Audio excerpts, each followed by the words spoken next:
Breaking right now at 4 o'clock, we just learned new details on a police shooting on the city's northeast side. Now, a briefing from police just wrapped up moments ago, and our team coverage starts with Rich and I live at the scene.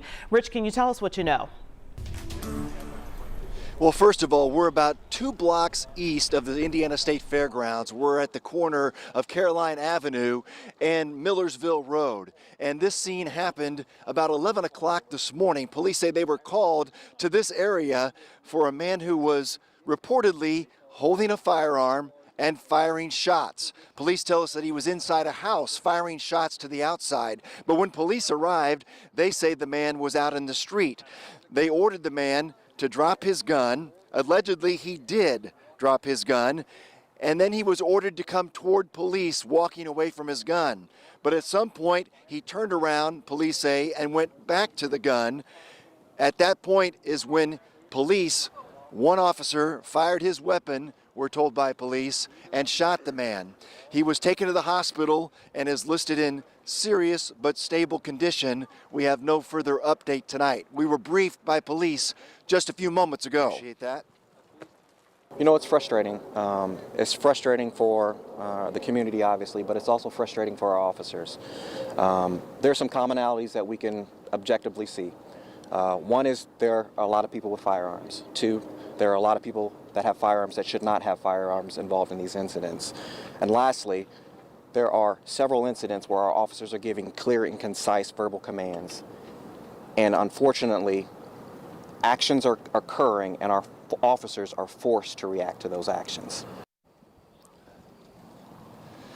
Police tell us that this man was acting erratic, and family said that as well, and that he may have been dealing with a mental situation. John Duran joins me now. John, unfortunately, there have been so many of these police officer-involved shootings here in Indianapolis this year. And that was a big topic during that media conference that was just held a few minutes ago, because this is the 15th officer-involved shooting this year, 11th since August 1st. 8 people have been killed. Before this, we had, or most recently, there were two officer-involved shootings, the last week of August. One with a man in the tree who also may have been experiencing some mental health episode, as well as one near 20th and Shadeland inside of a Burger King. But this has been a topic we have been hearing a lot recently. You just heard IMPD talking there. Also, later on in that media conference, talked about not holding court at the scene when an officer gives commands to comply, and everybody gets to go home at the end of the night. So far, what we know here is what we were told from IMPD just moments ago is that suspect allegedly reached for that gun, and that's when shots were fired, Rich. Again, this happened about 5 hours ago here at 11 a.m.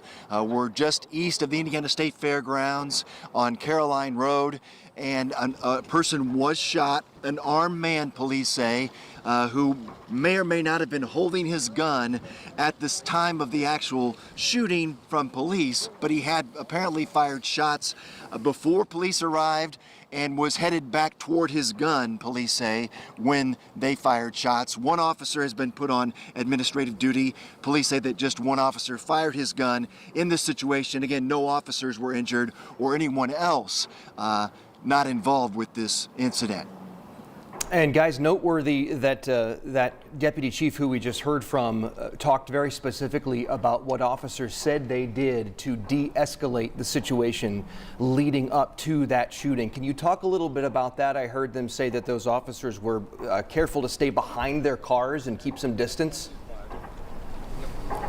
Right, the man was apparently out in the street here on Caroline Avenue when they arrived. Officers staged behind their cars and told the man to drop his gun. And apparently, John, at first this man did comply. Right, and then as officers were asking the man to walk towards him, that's when they say he changed his plan, changed his course, and went back for that gun. But interesting to note, Dustin, you brought up officers' game plan when they got here. These parked squad cars behind us have been a big focus for the crime lab, taking pictures, gathering evidence from inside these squad cars as they went through their thought process and what they called establishing an arrest team when it came to that time. Hopefully, obviously, their mission was for no shots to be fired. Didn't end that way today. Yeah, Adam, I'll catch you off guard here, but if you can show folks that police car behind us, we have seen activity from the crime lab technicians taking lots of photos and video of this police car that's right here. And in fact, at one point, they opened up the trunk of that car and took out what appeared to be the officer's rifle. They put it in an evidence bag. They took it to the Command Incident Center, which has now left the scene, but it was there for quite some time and then was brought back out and taken into the crime lab van to presumably be evidence in this case. Also noteworthy, IMPD telling us the preliminary charges, resisting law enforcement, unlawful possession of a firearm, and criminal recklessness. They say that suspect is preliminarily charged with right now. Dustin, we'll certainly have an update for you on 13 News at 5. Okay, fellas, we see that car actually moving right behind you right now. You guys be careful out there. This is John Duran and Rich Nye reporting live on the Northeast Side tonight. For us, we appreciate it. They are covering a police shooting by IMPD. We will bring you updates right here on Channel 13 as they come in. You can also find any updates on our 13 News app.